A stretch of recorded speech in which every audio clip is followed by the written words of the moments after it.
Sargento Largo, autor do livro Papa Maia, que é a realidade do policial militar, e eu também estou aqui na TV Relacionamento.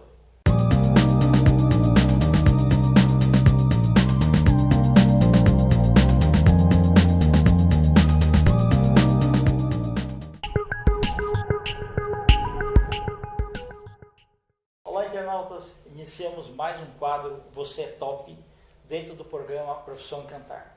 E a nossa convidada tem larga experiência e é uma pessoa bastante carismática, e nós vamos então bater um papo com essa psicóloga e professora Edna Carvalho. Muito obrigado, uma honra estar aqui com você, tá? É meu, prazer é meu estar aqui com você, estar aqui nesse programa, né, participando, e a gratidão por estar aqui nesse convite maravilhoso e colocar um pouquinho da minha profissão, da minha vida, daquilo que eu fiz, tá bom? Perfeito. Edna, em que momento da sua vida que você decidiu buscar a sua profissão? A minha profissão, ela está intrínseca de mim desde criança mesmo. Esse sonho de ser professora, né, que primeiramente eu me tornei professora. A professora veio desde a infância, daquele sonho infantil de ser professora. Você pegava os bonequinhos lá e colocava assim? Todos os bonequinhos. Não é bonequinho. Eu morava no sítio e eu colocava as espigas de milho. As espigas de milho para ser meus alunos. Mas então, você podia ser mais ecológico, trazia os tatu, trazia os sapinhos. não dava, aí assim, tenha medo. Mas as espiguinhas de milho lá era o sonho de ser professora. Tá? E com o passar do tempo, fui crescendo, estudando, né, de professora, estudei para a função de psicóloga também, porque se fazia necessário dentro da minha formação esse conhecimento também. Mas ser professora é uma paixão. Estou aposentada, me aposentei já desde o ano passado, que estou efetivamente aposentada na função de professora, mas realizo um trabalho até assistencial, até um trabalho particular nessa clínica que eu tenho, que é a clínica de aprendizagem, do trabalho de aprendizagem com crianças que tem uma necessidade de atendimento diferenciado. Maravilha. Edna, me conta o seguinte, quando você estava... você terminou de se formar professora, tá?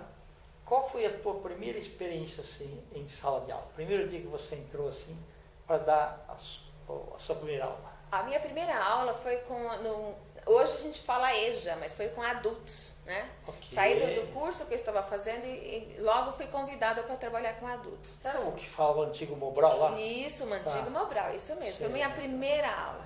E nessa primeira aula, essa paixão deslumbrou mais ainda.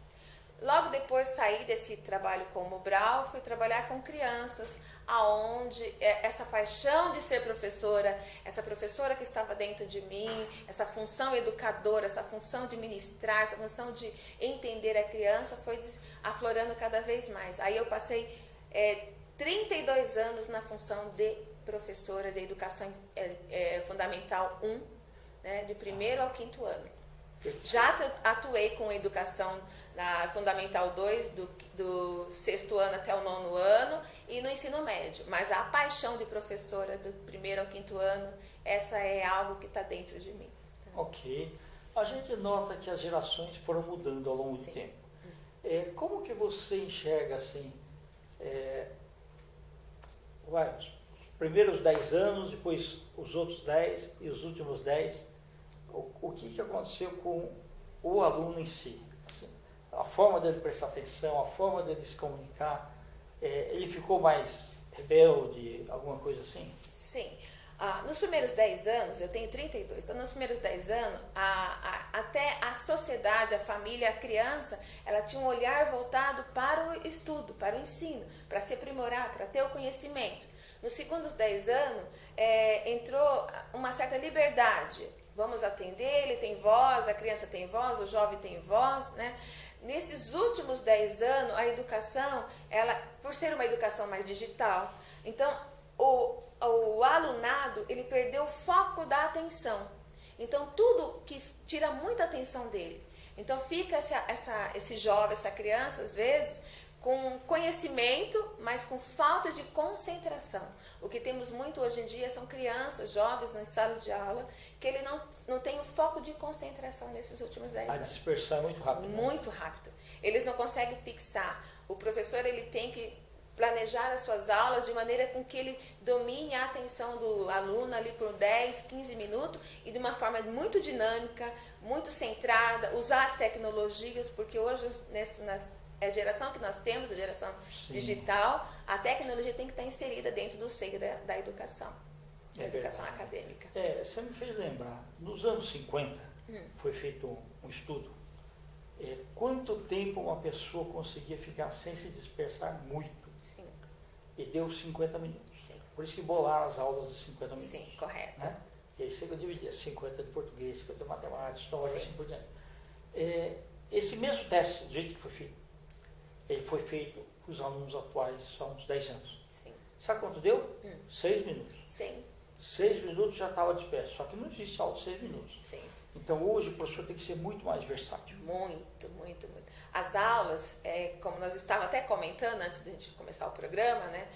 O professor hoje, o educador hoje, o professor, aquele que está na função de ministrar essa aula, ele tem que utilizar de muita criatividade, Exato. de muitas formas de preencher a atenção. O nosso foco de uma criança, vou falar uma criança de 7, 8 anos, é 15 minutos.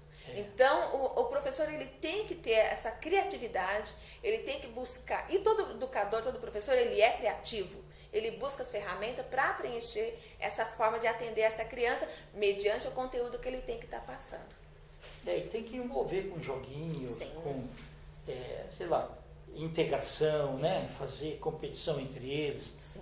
Né? Dar um dinamismo maior. Dinamismo maior. E dentro da educação hoje os jogos são propícios, porque além de trabalhar o conteúdo, os jogos trabalham a autoestima, trabalham as necessidades, às vezes, de uma criança que está com um transtorno de aprendizagem, trabalha a necessidade da criança que está com uma dificuldade de aprendizagem, a dificuldade de relacionamento, que nós temos muitos, né? A dificuldade da aceitação e outros problemas que gera dentro de uma sala de aula. Ok. Uma coisa que eu sinto pena hoje é que assim, as crianças quase não leem, não estou falando internet, estou falando Sim. coisas físicas. Sim. Né? Então, eu me recordo, até hoje, assim, tudo que eu puder assimilar, eu guardo. Agora, eles não, o HD externo deles é o Google, né? É o Google. Então, Hoje eles tudo está na nuvem. não se preocupam em deixar nada aqui. Isso. Deixa o mais, como é que chama? O HD livre aqui, Sim. né? E vai buscar informações no HD externo. Sim. Só que se você estiver perdido numa floresta, estiver num lugar fora do contexto que ele Sim. precisa, aí ele se sente perdido. Né? Sim. E é nessa situação que essa nova busca de uma alternativa, porque os nossos jovens, eles precisam armazenar conhecimento. Sim. E os nossos jovens dessa geração digital, está tudo na nuvem. Você pode perguntar, tudo eles colocam na nuvem, né, entre aspas, tudo na nuvem. E o conhecimento que ele precisa para se locomover, para redigir, para se colocar em dada situação, às vezes não está presente. E ele se faz necessário. Se faz. Se faz necessário que esse jovem busque o conhecimento. Não é que eles não conheçam, eles não têm a memória que fique gravado. Eles deixam fora, eles aprendem e descartam com muita facilidade. Que o ser humano é assim, ó, engatinhar, andar e correr. Sim, Precisa desse processo. precisa. Nós somos um processo evolutivo, não é? Exatamente. Nós temos as fases que nós passamos, né? E se alguma fase for deficitária, for quebrada, ela vai fazer falta numa outro momento. Sim. A aprendizagem, eu foco um pouco na aprendizagem, dentro do trabalho até que eu faço na clínica, a qual eu estou agora, que eu abri essa clínica que faz esse atendimento, simplesmente para essa necessidade da criança, para a criança tenha memória de conhecimento, para ela que tenha registro de conhecimento, porque ela conhece e daqui a pouco ela esquece, ela não sabe. E isso é possível a gente fazer, desde que trabalhe a criança no sentido dela aprender, não apenas conhecer. Perfeito. O que dá dó, se você chama jovens para alguns debates, você vê que eles são vazios. Falta conhecimento. Então, aquele negócio que a gente aprende, conjunto vazio, Sim. você vê um montão, né? Tem bastante hoje em dia de conjuntos vazios, né? E de necessários ser preenchidos, né? E como eles podem ser preenchidos? Com orientações, e orientações de profissionais, tá? Existem profissionais no espaço que eu estou, esses profissionais fazem com que esse trabalho, a criança tenha esse interesse de ter esse conhecimento, tem esse interesse de aprender, não somente dizer que sabe, mas relatar, colocar à prova todo o conhecimento que ele está adquirindo. Perfeito. A gente olha assim na história da humanidade, né, todos os acontecimentos, e vê assim numa escola, sei lá, no ambiente de trabalho, em qualquer lugar, é Darwin, né? É Darwin. Não é os mais fortes, mais inteligentes, Sim. Aqueles que se adaptaram às mudanças. Sim.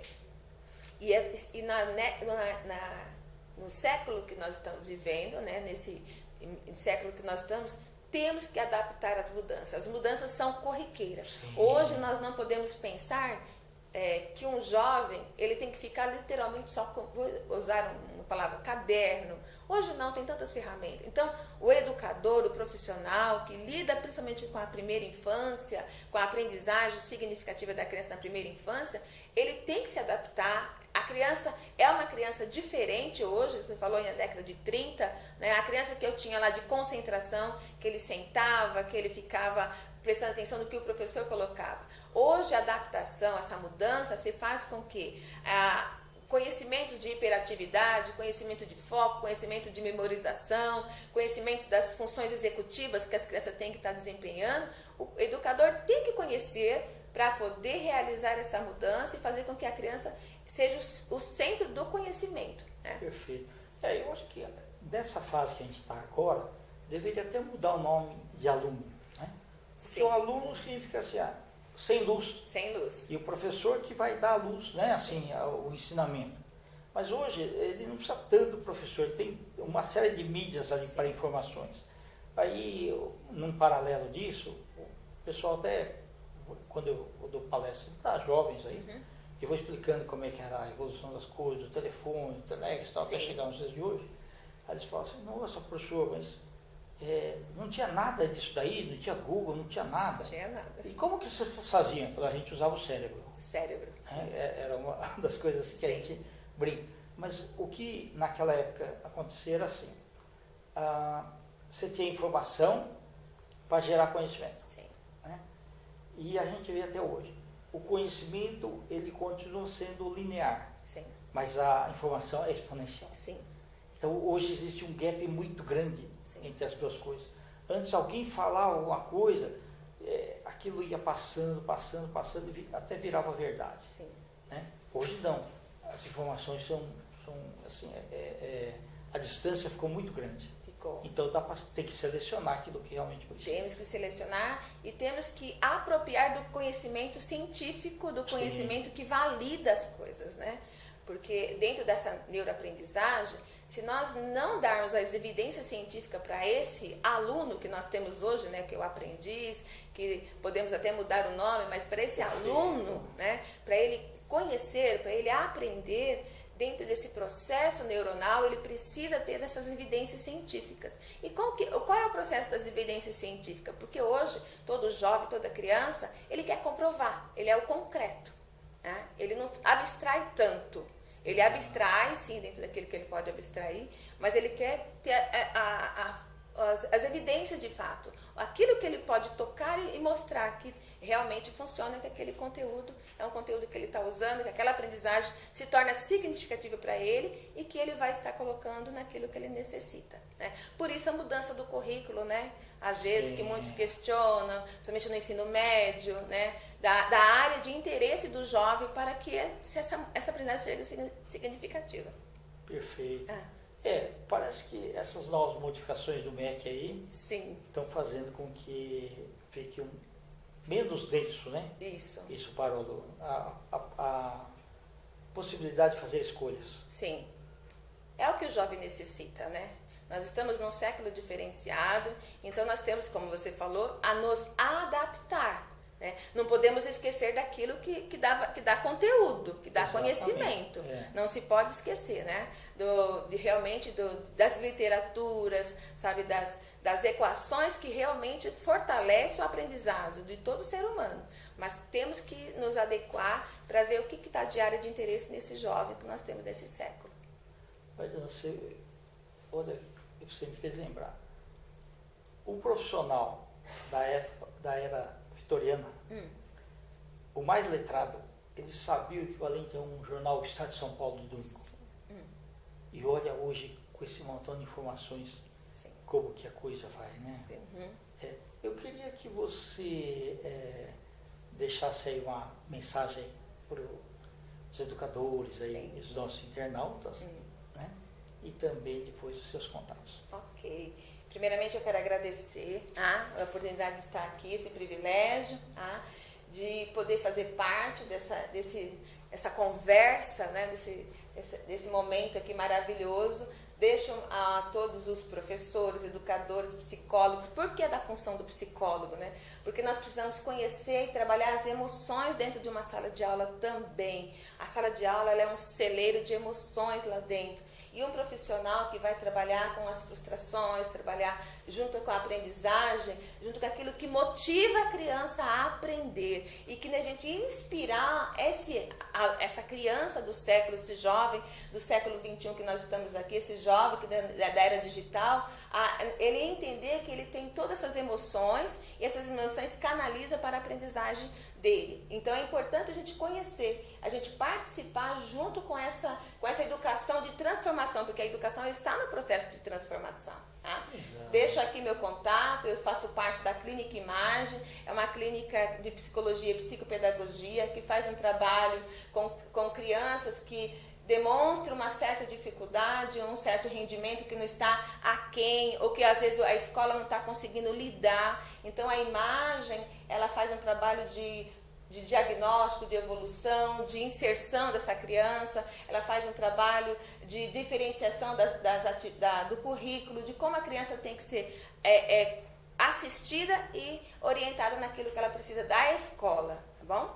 Perfeito. Meu contato nos Face, na minha página oficial, no Face Edna Carvalho, e também tem no Instagram, psico_Edna, e tem eu fico ali em Ferraz de Vasconcelos, onde está o instituto, onde está a clínica Imagem, de psicologia e psicopedagogia, ok?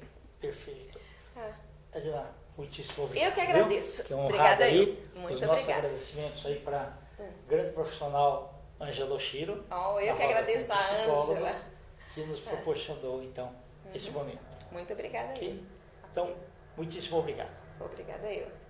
Internautas, então, com os agradecimentos a essa grande profissional, Edna Carvalho, nós finalizamos mais um quadro Você é Top. Um grande abraço e até a próxima.